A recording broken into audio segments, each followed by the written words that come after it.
اکثر و بیشتر آدھی رات کے بعد مسجد نبوی کو چلے جاتے اور وہاں پہنچ کر نماز تہجد ادا کرتے، اور ان کی ایک دعا ہوا کرتی تھی تہجد میں کہ الہی میرے گناہوں کو بخش دے اور مجھے اپنی مخلوق کی خدمت کرنے کی توفیق دے۔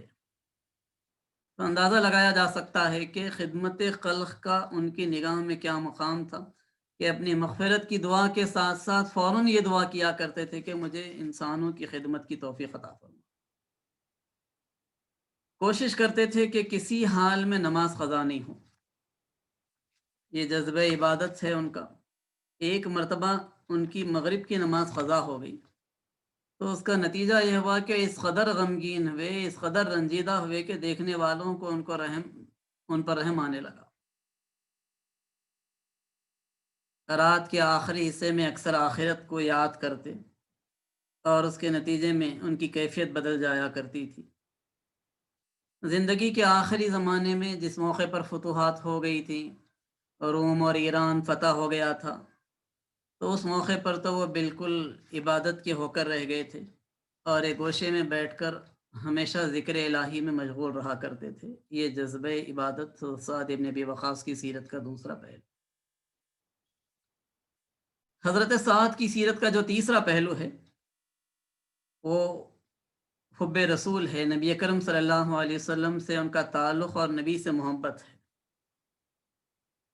یہ نبی سے تعلق تھا جس کے نتیجے میں جب بھی کوئی سفر ہوتا اس سفر میں وہ اللہ کے رسول کی جو بھی قیام گاہ ہوتی تھی، عام طور پر سفر کے دوران میں ٹیمپرری ٹینٹس ڈال دیے جاتے تھے، تو اللہ کے رسول کا جہاں بھی قیام ہوتا وہاں پر پہرا دینے کے لیے وہ پہنچ جایا کرتے تھے۔ نبی کی حفاظت کو وہ اتنا اہم سمجھا کرتے تھے۔ جنگ احد میں حضرت سعد ابن ابی وقاص مسلمانوں کے لشکر میں شامل تھے اور دشمن کے لشکر میں ان کے حقیقی بھائی عتبہ ابن ابی وقاص شامل تھے۔ وہ وقت جنگ میں آیا جبکہ خالد بن ولید جو کہ اس وقت تک مسلمان نہیں ہوئے تھے، انہوں نے پیچھے سے حملہ کیا اور اس حملے کے موقع پر عتبہ ابن ابی وقاص بھی تھے اور انہوں نے نبی اکرم صلی اللہ علیہ وسلم کے اوپر پتھر پھینک کر مارا، اور اس کا نتیجہ یہ ہوا کہ اللہ کے رسول ایک گڑھے میں گر گئے، زخمی ہو گئے۔ تو نبی اکرم صلی اللہ علیہ وسلم سے ان کا جو تعلق تھا حضرت سعد بن ابی وقاص کا، وہ تعلق اتنا گہرا تھا کہ ان کے حقیقی بھائی نے نبی کو زخمی کیا تو اس کا نتیجہ یہ ہوا کہ اس کے بعد زندگی بھر اپنے حقیقی بھائی کا چہرہ بھی دیکھنا گوارا نہیں کیا، اور یہ کہا کرتے تھے کہ واللہ عتبہ سے بڑھ کر میرا کوئی دشمن نہیں ہے۔ اپنے حقیقی بھائی کے بارے میں یہ بات کہا کرتے، اور اس کے کہنے کی وجہ صرف یہی تھی کہ انہوں نے نبی اکرم صلی اللہ علیہ وسلم کو زخمی کیا تھا۔ اللہ کے رسول صلی اللہ علیہ وسلم سے ان کا جو تعلق تھا، اللہ کے رسول بھی اس کو جانتے تھے اور اللہ کے رسول بھی ان کو بہت چاہتے تھے۔ ایک موقع پر اللہ کے رسول نے ان کے حق میں دعا کی کہ الہی سعد کی دعا قبول کر اور اس کی تیر اندازی کو درست بنائے رکھ۔ نتیجہ یہ ہوا کہ حضرت سعد کی جو آئیڈینٹی تھی وہ اس وجہ سے ہو گئی کہ یہ ایسی شخصیت کے مالک ہیں جن کی دعا کبھی ریجیکٹ نہیں ہوا کرتی۔ تو لوگ اکثر ان سے خیر کی دعا کی خواہش کیا کرتے تھے اور ان کی بد دعا سے لوگ ڈرا کرتے تھے۔ حجۃ الوداع میں وہ بیمار ہوئے تو نبی اکرم صلی اللہ علیہ وسلم نے اس موقع پر ان کے لیے دعا کی کہ اے اللہ سعد کو شفا دے اور اس کی ہجرت کو پورا کر۔ سیرت سعد ابن ابی وقاص کا جو چوتھا پہلو ہے وہ غیرت مندی۔ اتنے غیرت مند تھے کہ اسلام قبول کرنے کے بعد والدہ بہت ناراض ہوئی اور ناراض ہو کر کہا کہ جب تک تم اسلام نہیں چھوڑو گے میں نہ کھاؤں گی نہ پیوں گی نہ میں سائے میں بیٹھوں گی۔ یہ کہہ کر وہ جا کر گھر کے صحن میں دھوپ میں بیٹھ گئی۔ 7 دن بی وقاص رضی اللہ تعالیٰ عنہ اسلام کے بارے میں بڑے غیرت مند تھے۔ وہ جانتے تھے کہ مجھے والدہ کے ساتھ حسن سلوک کا یہ حکم ہے، لیکن اگر شرک کی طرف وہ بلائیں تو کسی صورت میں اسے مجھے قبول نہیں کرنا ہے۔ چنانچہ انہوں نے صاف کہہ دیا کہ مجھے آپ کی ناراضگی کی کوئی پرواہ نہیں، اگر میں اللہ کو ناراض کر کے آپ کو راضی کروں یہ مجھ سے کبھی نہیں ہو سکے گا۔ ماں نے جب ان کے سخت سٹینڈ کو دیکھا تو اس کا نتیجہ یہ ہوا کہ انہوں نے رجوع کر لیا اور پھر اس کے بعد دھوپ میں سے آ کر بیٹھ گئی سائے میں اور انہوں نے کھانا اور پینا شروع کر دیا۔ مکے کے قریبی پہاڑوں میں جا کر صحابہ کرام عبادت کیا کرتے تھے۔ ایک دن وہاں پر کفار کا ایک گروہ آ نکلا اور عبادت کرنے والوں کا مذاق اڑانے لگے۔ دوسرے صحابہ تو خاموش رہے، لیکن حضرت سعد ابن ابی وقاص بڑے غیرت مند تھے، انہیں برداشت نہیں ہوا اور اٹھ کر ان مذاق اڑانے والوں پر حملہ کر دیا۔ اس کے نتیجے میں ایک مشرک زخمی ہوا اور دوسرے وہاں سے ایسے بھاگے کہ کسی نے پلٹ کر پھر نہیں دیکھا۔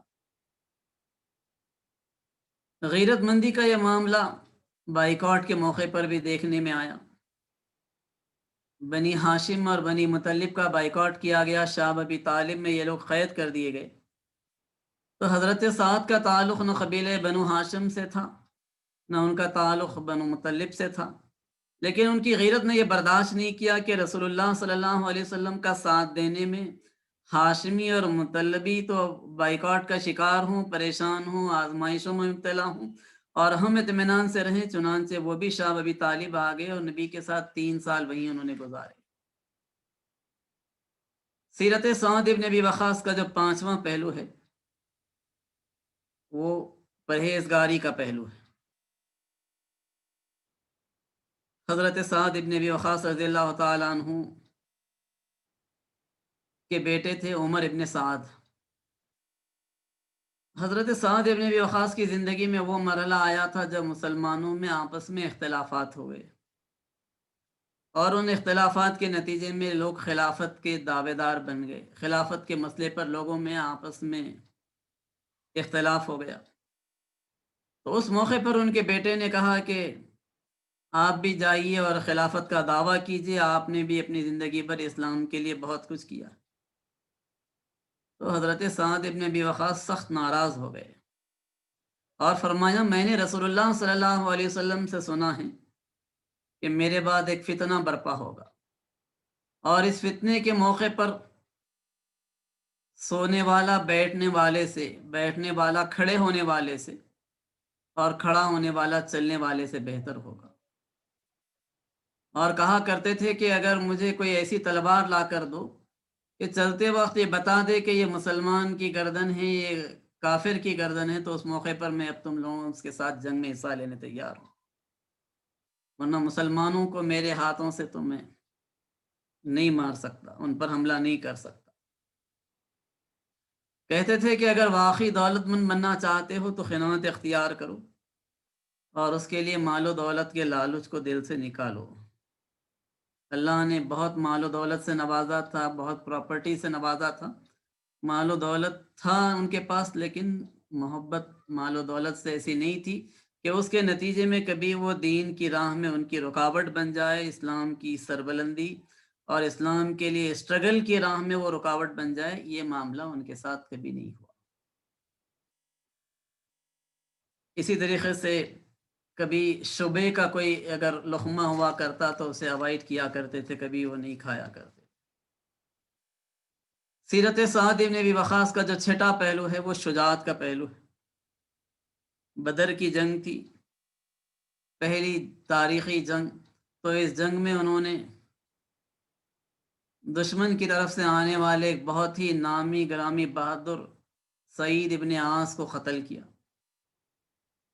اسی طریقے سے جنگ احد کے اندر بھی شریک رہے اور نبی اکرم صلی اللہ علیہ وسلم کی ڈھال بنے رہے۔ جس موقع پر کفار کی طرف سے تیروں کی بوچھاڑ ہوئی تو جواب میں حضرت سعد ابن ابی وقاص نے تیر چلائے، اور اس طریقے سے تیر چلائے کہ جب تیر چلاتے تو دشمن کا اس حصے سے منہ پھر جایا کرتا تھا۔ یہی وہ موقع تھا کہ اللہ کے رسول کا وہ ڈیفنس کر رہے تھے، اور اتنا شاندار ڈیفنس کر رہے تھے کہ اللہ کے رسول نے بے ساختہ ان سے خوش ہو کر فرمایا تھا کہ اے سعد، میرے ماں باپ تجھ پر قربان ہوں، تو تیر پر تیر چلا، او کما قال علیہ الصلوۃ والسلام۔ اور پھر اسی طریقے سے احد کی جنگ میں بھی انہوں نے ایک بہت نامی گرامی دشمن کے پہلوان طلحہ ابن ابی طلحہ کو قتل کیا۔ بدر میں ان کے ہاتھوں سعید ابن عاص مارا گیا، اور احد میں ان کے ہاتھوں طلحہ ابن ابی طلحہ مارا گیا۔ حضرت عمر نے ان کو ان کی بہادری کی وجہ سے عراق کی جب کیمپین ہوئی تو وہاں پر سپہ سالار انہیں بنا دیا تھا، کمانڈر ان چیف بنایا تھا عراق کی جنگ کے موقع پر، اور یہی شجاعت تھی جس کی وجہ سے لوگ ان کو فارس الاسلام کہہ کر پکارنے لگے تھے، اسلام کا شہ سوار کہہ کر پکارا کرتے تھے، ان کا لقب پڑ گیا تھا۔ خندق کے موقع پر بھی وہ شریک تھے اللہ کے رسول کے ساتھ، ساری اہم جنگوں میں تھے، بدر میں تھے، احد میں تھے، خندق میں تھے۔ خندق کے موقع پر ایک تیر انہوں نے دشمن پر نشانہ لگا کر چلایا تو دشمن کو اس طریقے سے لگا کہ اچانک اس کا تیبن کھل گیا۔ نبی اکرم صلی اللہ علیہ وسلم بے ساختہ ہنس پڑے۔ لوگوں نے پوچھا کہ کیا وجہ ہے، آپ کو ہنسی آ گئی اتنی؟ اللہ کے رسول نے کہا کہ دشمن کی بدحواسی کی جو کیفیت ہوئی ان کے تیر لگنے سے، تو اس سے مجھے ہنسی آ گئی۔ سیرت سعد ابن ابی وقاص کا جو 7واں پہلو ہے وہ نرم دلی کا پہلو ہے۔ بہت زیادہ نرم دل، بہت زیادہ کائن ہارٹڈ،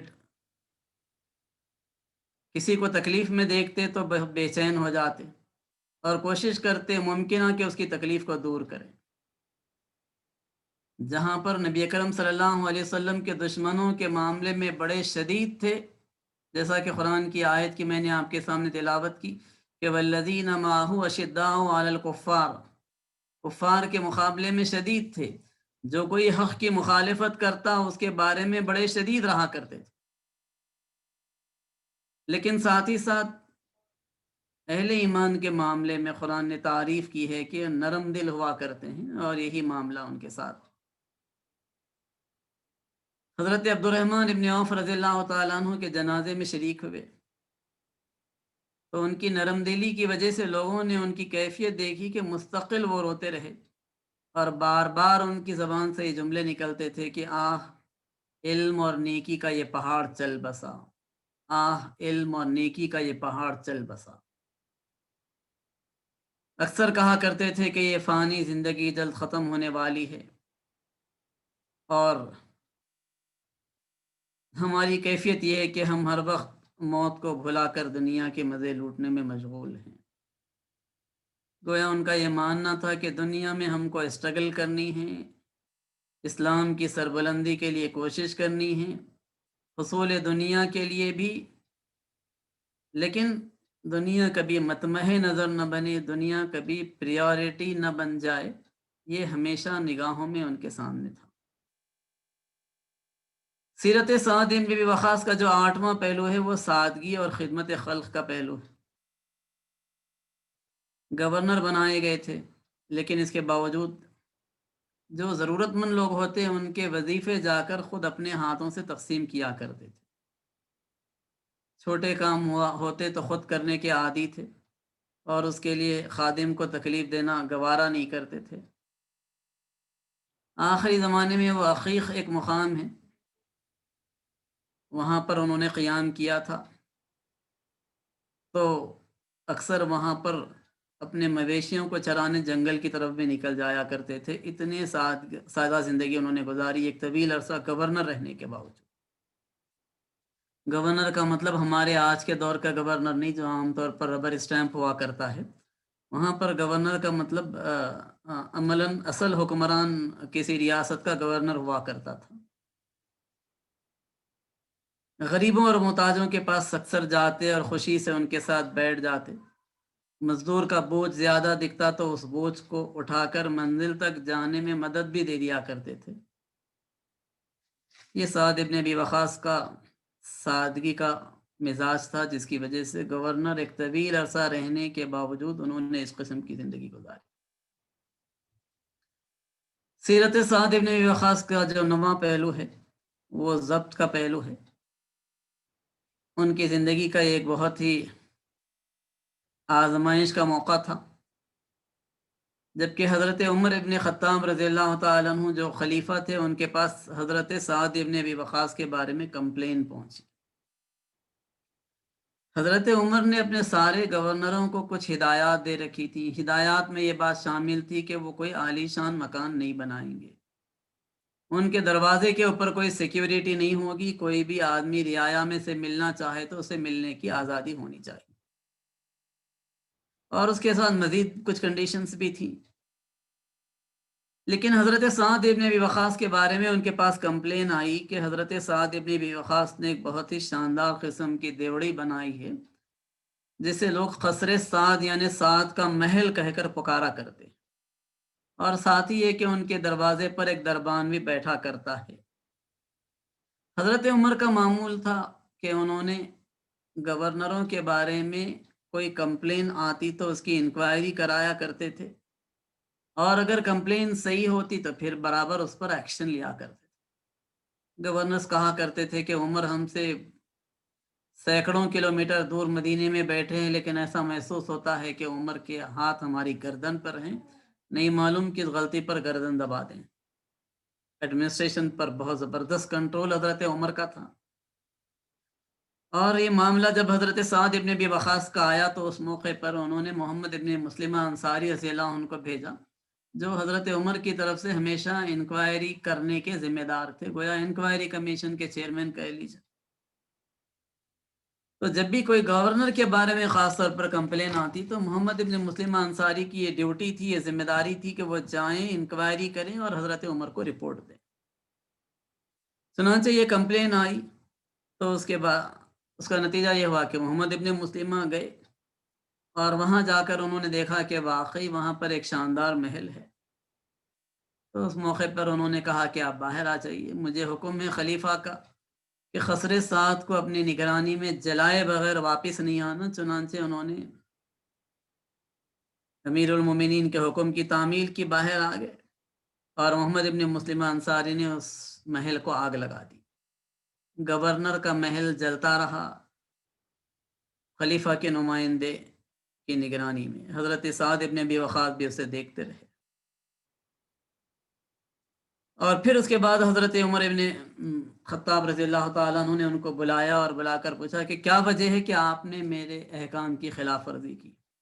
تو اس موقع پر انہوں نے ایکسپلینیشن دیا کہ میں جس علاقے میں بھیجا گیا ہوں وہاں پر اگر کوئی سمپل زندگی اس طریقے سے گزارتا ہے کہ اس کا کوئی سیدھا سادہ مکان ہے تو عوام اسے ویٹ دینے کے لیے بالکل تیار نہیں ہے۔ یہ مجبوری تھی میری کہ مجھے وہاں پر ایک اچھا مکان بنانا پڑا، اور پھر وہاں کے لوگوں کا معاملہ یہ تھا کہ چھوٹے چھوٹے کاموں جو کہ حکومت کے مختلف لوگوں سے پورے ہو سکتے ہیں ان کے لیے بھی میرے پاس آتے تھے، جس کی وجہ سے مجھے اتنا ڈسٹربنس ہونے لگا تھا کہ میرے معمولات پورے کے پورے ڈسٹرب ہو رہے تھے۔ غالباً ان کو سونے کا موقع بھی برابر نہیں مل پا رہا تھا۔ کچھ وضاحتیں بہرحال انہوں نے کی تو حضرت عمر فاروق رضی اللہ تعالیٰ عنہ نے ان کے عذر کو قبول کیا اور پھر دوبارہ گورنر کوفہ کی ذمہ داری پر مامور کر کے بھیجا دیا۔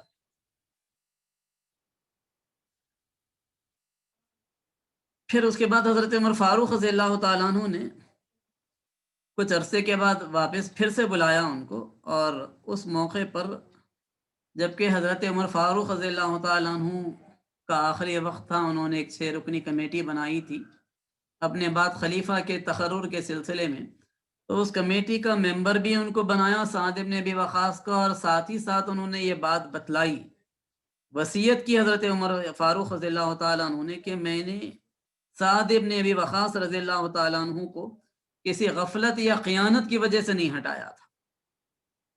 اگر وہ خلیفہ چنے جائیں تو وہ اس کے حقدار ہیں، ان کو چنا جا سکتا ہے، اور اگر وہ الیکٹ نہیں ہوتے ہیں تو پھر خلیفہ کے لیے میری ہدایت یہ ہے کہ خلیفہ ان سے مدد لے۔ چنانچہ حضرت عثمان غنی رضی اللہ تعالیٰ عنہ جب خلیفہ بنے تو انہوں نے دوبارہ ان کو گورنر کوفہ بنا کر بھیجایا۔ حضرت سعد ابن ابی وقاص رضی اللہ تعالیٰ عنہ گورنر کوفہ تھے، لیکن زندگی سادہ گزارتے تھے۔ اس کے نتیجے میں ایک موقع پر قرض کی ضرورت پڑ گئی، بیت المال سے قرض لیا۔ بیت المال کے امین و زمانے میں عبداللہ ابن مسعود رضی اللہ تعالیٰ عنہ تھے، جو مزاج کی سختی کی وجہ سے ایک موقع پر اصرار کرنے لگے کہ آپ بیت المال کی رقم واپس کریں۔ ان کا اصرار بڑھا تو اس کے نتیجے میں حضرت سعد ابن ابی وقاص رضی اللہ تعالیٰ عنہ کو غصہ آ گیا، اور ان کی جو چھڑی جسے آخری عمر میں وہ ٹیکا کرتے تھے، یا ان کا روٹین تھا وہ لکڑی رکھنے کا اپنے پاس، وہ اٹھا کر انہوں نے زمین پر پھینک دی اور آسمان کی طرف نظر کی اور کہا کہ اے زمین و آسمان کے خالق. بس اتنا جملہ انہوں نے کہا کہ حضرت عبداللہ ابن مسعود ڈر گئے اور زور سے کہا کہ بد دعا مت کیجیے، اس لیے کہ وہ جانتے تھے کہ سعد بن ابی وقاص تو وہ شخصیت ہیں جن کے بارے میں یہ بات معلوم ہے کہ ان کی ہر دعا قبول ہوا کرتی. اور پھر حضرت عبداللہ ابن مسعود رضی اللہ تعالیٰ عنہ نے حضرت عثمان غنی رضی اللہ تعالیٰ عنہ کا یہ بات پہنچائی کہ یہ معاملہ ہوا. تو حضرت عثمان نے بہتر سمجھا کہ سعد ابن ابی وقاص کو واپس مدینہ بلا لیا جائے. 55 ہجری میں گویا نبی اکرم صلی اللہ علیہ وسلم کے بعد قریب 45 ایئرس تک اللہ نے ان کو زندگی عطا کی. حالانکہ اللہ کے رسول کے اوپر ابتدائی دور میں ایمان لانے والوں میں سے تھے، ہجرت کرنے والوں میں سے تھے، بدر، احد، خندق، ہر جنگ کے موقع پر وہ موجود تھے. اللہ نے ایک طویل عرصہ ان کو زندگی دی اور آخری 30 سال تو ان کے اس کیفیت میں گزرے کہ وہ مدینے کے آؤٹ اسکرٹس کے اندر عقیق مقام پر عبادت میں مصروف رہے تھے. انتقال جس موقع پر ہوا تو اس موقع پر مدینے میں غم کی لہر دوڑ گئی. حضرت عائشہ اور حضرت ام سلمہ رضی اللہ تعالیٰ عنہما نے جنازہ منگوا کر مسجد نبوی کے حجروں میں نماز ادا کی. لوگوں نے کہا کہ جنازہ مسجد میں پڑھنا ٹھیک نہیں ہے، تو اس موقع پر حضرت عائشہ نے کہا کہ اللہ کے رسول نے حضرت سہیل ابن بیضہ کا جنازہ مسجد کے اندر پڑھا تھا. مسجد میں ان کی نماز جنازہ اللہ کے رسول نے خود پڑھائی تھی، تب لوگ خاموش ہو گئے اور جنازہ مسجد میں لایا گیا. سیرت سعد بن وقاص رضی اللہ تعالیٰ عنہ کا جو 10واں پہلو ہے وہ ان کا ذریعہ روزگار ہے. تیر کمان بنانا ان کی مصروفیت تھی. اس بات میں نے آپ کے سامنے رکھی کہ تیر چلانے میں وہ بڑے ماہر تو تھے ہی، تیر کمان بنایا بھی کرتے تھے اور پھر اس کے ساتھ ساتھ کھیتی باڑی بھی کیا کرتے تھے. جس زمانے میں فتوحات ہوئی تو اس کے نتیجے میں مال غنیمت آیا اور قرآن نے قانون بتلایا ہے کہ جو مال غنیمت حاصل ہو اس کا 80% فوج کے سپاہیوں میں تقسیم ہو. تو اس کے نتیجے میں وہ بہت مالدار ہو گئے تھے.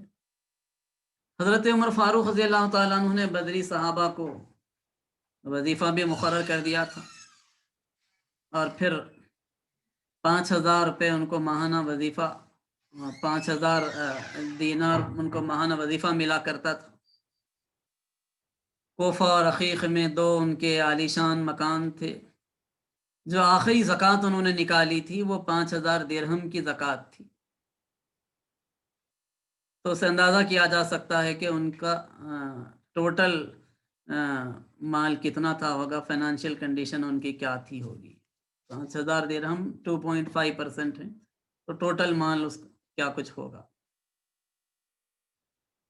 سعد ابن ابی وقاص رضی اللہ تعالیٰ عنہ کی جو نمایاں چیز ہے زندگی کے اندر وہ یہ کہ انہوں نے سپر پاورز کو شکست دینے میں اہم رول ادا کیا.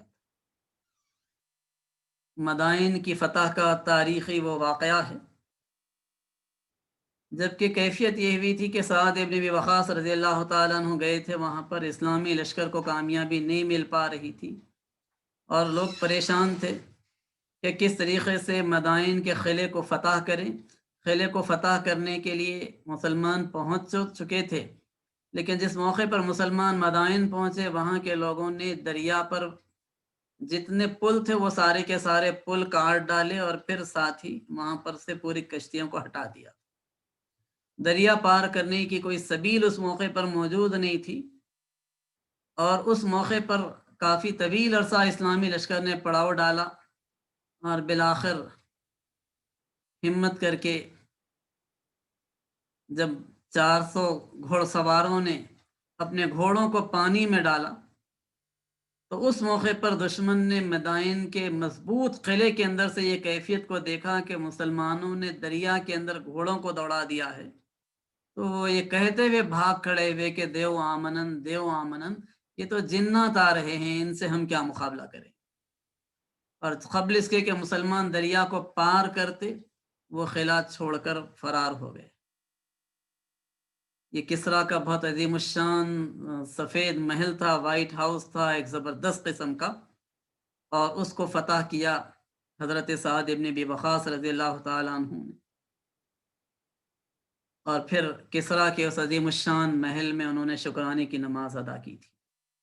علامہ اقبال نے اسی پر کہا تھا کہ دشت و دشت دریا بھی نہ چھوڑے ہم نے، بحر ظلمات میں دوڑا دیے گھوڑے ہم نے۔ یہ صحرا اور جنگل اور پہاڑ اور مختلف قسم کی آبادیاں تو الگ بات ہیں، دریاؤں کو بھی ہم نے نہیں چھوڑا، اور وہاں پر بھی گھوڑوں کو مسلمانوں نے دوڑایا تھا۔ اسی طریقے سے عراق ان کے ہاتھوں فتح ہوا۔ قادسیہ کی جنگ ایک بہت زبردست تاریخی جنگ تھی۔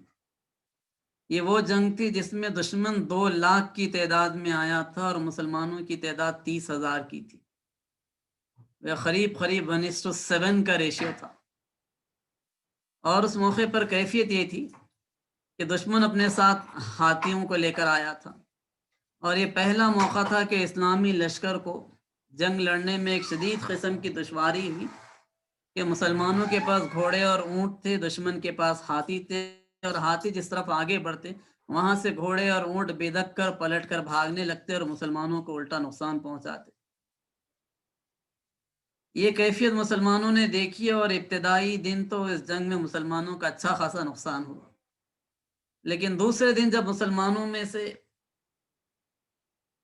ایک ساتھی کے مشورے پر، جو کہ خاص طور پر بھیجے گئے تھے مدینے سے اسلامی لشکر کو سپورٹ کرنے کے لیے، تو ان کے مشورے کے اوپر مسلمانوں نے دوسرے دن جنگ اس طریقے سے لڑی کہ اونٹوں کے اوپر سفید رنگ کی چادریں ڈال دی، اور اس کا نتیجہ یہ ہوا کہ اونٹوں کو ہاتھی نظر نہیں آئے اور وہ بےدک کر بھاگنے سے رک گئے، اور ہاتھیوں کے لیے بھی یہ بڑا پریشان کن مرحلہ بن گیا کہ یہ کیا چیز ہے۔ اور اس موقع پر مسلمانوں نے ٹارگٹ بنایا سعد ابن ابی وقاص رضی اللہ تعالیٰ عنہ اور ان کے ساتھیوں کے منصوبے کے مطابق کہ ہاتھیوں کی سونڈیں انہوں نے کاٹنا شروع کی۔ جیسے جیسے ایک ایک ہاتھی کا سونڈ کاٹی جاتی، وہ پلٹ کر چیختے اور چنگاڑتے ہوئے اپنے لشکر میں جب دوڑتا تو اس کے نتیجے میں بے شمار انسانوں اور جانوروں کو زخمی کرتا، اور اس طریقے سے دوسرے دن کی شام ہونے تک ایک زبردست قسم کی تباہی اسلامی لشکر نے قادسیہ کے میدان میں 2 لاکھ کے دشمن میں پھیلائی، اور بالآخر تیسرے دن یہ جنگ مسلمانوں نے فتح کر لی۔ دشمن لاشوں کی ایک بڑی تعداد کو چھوڑ کر میدان سے بھاگنے پر مجبور ہوا۔ تو اس طریقے سے مدائن، قادسیہ، عراق، یہ وہ مقامات ہیں جو حضرت سعد ابن ابی وقاص رضی اللہ تعالیٰ عنہ کے ذریعے سے فتح ہوئے۔ مدائن کا قلعہ وقت کی سپر پاور ایران کا ایک بہت طاقتور قلعہ تھا، وہ تو بغیر جنگ کے حاصل ہوا۔ قادسیہ میں ایک زبردست جنگ مسلمانوں نے لڑی اور اس کے بعد فتح ہوا، اور اسی طریقے سے عراق کو بھی انہوں نے فتح کرنے میں کامیابی۔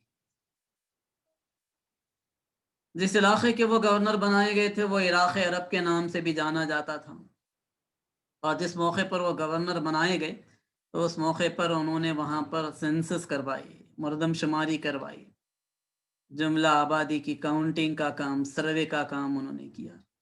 اسی طریقے سے وہاں پر زمین کا میجرمنٹ حضرت سعد ابن ابی وقاص رضی اللہ عنہ نے کروایا، اور پھر اس کے بعد جتنی بیکار زمین تھی اس کو انہوں نے پبلک کے اندر تقسیم کیا، ڈسٹریبیوٹ کیا۔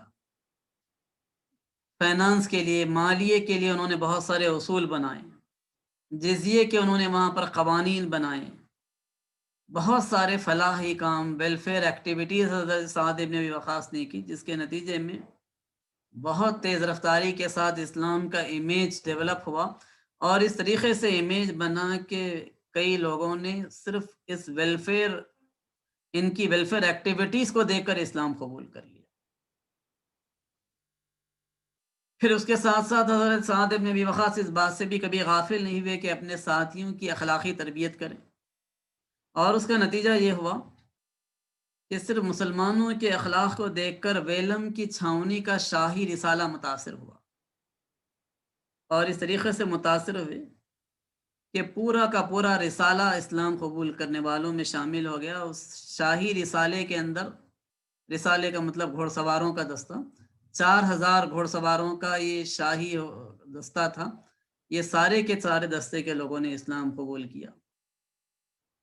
تو سعد ابن ابی وقاص رضی اللہ تعالیٰ عنہ کی زندگی کو اس طریقے سے ہم دیکھیں تو ایک طرف سابقون الاولون میں سے تھے، بالکل ابتدائی دنوں میں ایمان لانے والے، اور پھر اس کے بعد ہر موقع پر نبی کا ساتھ دینے والے، مکے کی آزمائشی زندگی ہو یا ہجرت کا مرحلہ ہو یا پھر اس کے بعد ایک کے بعد دیگر جنگوں کا مرحلہ ہو یا نبی اکرم صلی اللہ علیہ وسلم کے ڈیفنس اور آپ کی حفاظت کا مرحلہ ہو، چاہے وہ احد کے اندر ہو چاہے کسی اور سفر کے موقع پر ہو، اور پھر اس کے بعد نبی کے بعد بھی جہاں کہیں وقت کے خلیفہ نے ان کو جو ذمہ داری دی وہ ذمہ داری کو انہوں نے انجام دیا۔ علم کے میدان میں بھی ان کی خدمات نمایاں تھی، ایز ایڈمنسٹریٹر بھی ان کی خدمات نمایاں تھی۔ مجموعی طور پر ان کی جو زندگی تھی وہ ایک ایسی زندگی ہے جو ایک طرف علمی میدان میں کام کرنے والوں کے لیے بھی مشعل راہ ہے، دوسری طرف میدان جنگ و جہاد کے اندر حصہ لینے والوں کے لیے بھی مشعل راہ ہے، حلال روزی کمانے کے لیے محنت کرنے والوں کے لیے بھی مشعل راہ ہے، ذوق عبادت رکھنے والوں کے لیے بھی مشعل راہ ہے، تلاوت قرآن کا شوق رکھنے والوں کے لیے بھی مشعل راہ ہے، اور پھر حکومت ہاتھ میں آ جائے تو اس حکومت کا صحیح استعمال کر کے ویلفیئر ایکٹیویٹیز کرنے کے ذریعے سے میجرمنٹ آف لینڈ، سینسس، زمین کا ڈسٹریبیوشن، فائنانشیل پرنسپلز، ان ساری چیزوں کے بنانے کے لیے ایڈمنسٹریٹرز کے لیے بھی ان کی زندگی مشعل راہ ہے۔ گویا ایسا محسوس ہوتا ہے کہ ایک ایسی شخصیت ہے جنہوں نے مختلف قسم کے میدانوں میں اپنی زندگی کو لوگوں کے لیے ایک نمونے کے طور پر چھوڑا ہے۔ نرم دلی ہے ایک طرف تو اس کے بالکل اینٹی شجاعت ہے، نرم دل لوگ شجی نہیں ہوا کرتے، عام طور پر لوگ یہ دیکھتے ہیں، اور شجی لوگ نرم دل نہیں ہوا کرتے، لیکن نرم دل بھی ایک طرف ہیں تو ایسے نرم دل کہ کسی کے انتقال پر بے چینی کی کیفیت، یہ دوسری طرف میدان میں آئیں تو ایسے کہ لوگ انہیں اسلام کا شہسوار، اسلام کا گھوڑا، فارس الاسلام کہنے لگے۔ غیرت مندی کی کیفیت ایک طرف یہ ہے کہ دشمن کے مذاق اڑانے کو بھی برداشت نہیں کرتے، اور پھر دوسری طرف اپنے ساتھیوں کی غلطیوں کو آسانی کے ساتھ درگزر کرنے والے، انسانوں کی خدمت کا ایک طرف یہ جذبہ اور دوسری طرف پھر راتوں میں عبادت کی یہ کیفیت، ضبط اور کنٹرول کی کیفیت کے ان کی نگاہوں کے سامنے ان کا زبردست مقام جلایا جا رہا ہے، تو اس موقع پر ہرگز محمد ابن مسلم انصاری کو نہیں روکا کہ تم یہ کام کیوں کر رہے ہو، پہلے میں خلیفہ سے بات کر لوں پھر تم اس کے بعد یہ کام کرو۔ جلانے دیا، حکم کی تعمیل تم کرو، اور پھر اس کے بعد ایکسپلینیشن دیا تو حضرت عمر نے اس ایکسپلینیشن کو قبول کیا۔ مجموعی طور پر یہ وہ زندگی ہے جو مختلف میدانوں میں امت مسلمہ کے لیے مشعل راہ کا کام انجام دیتی رہے گی۔ اللہ رب العالمین اس زندگی سے ہم کو رہنمائی حاصل کرنے والا بنائیں، اور یہ جو روشن گوشے ہیں ان کو فالو کرنے کی ہم کو توفیق عطا فرمائیں۔ آمین۔ وآخر دعوانا الحمدللہ۔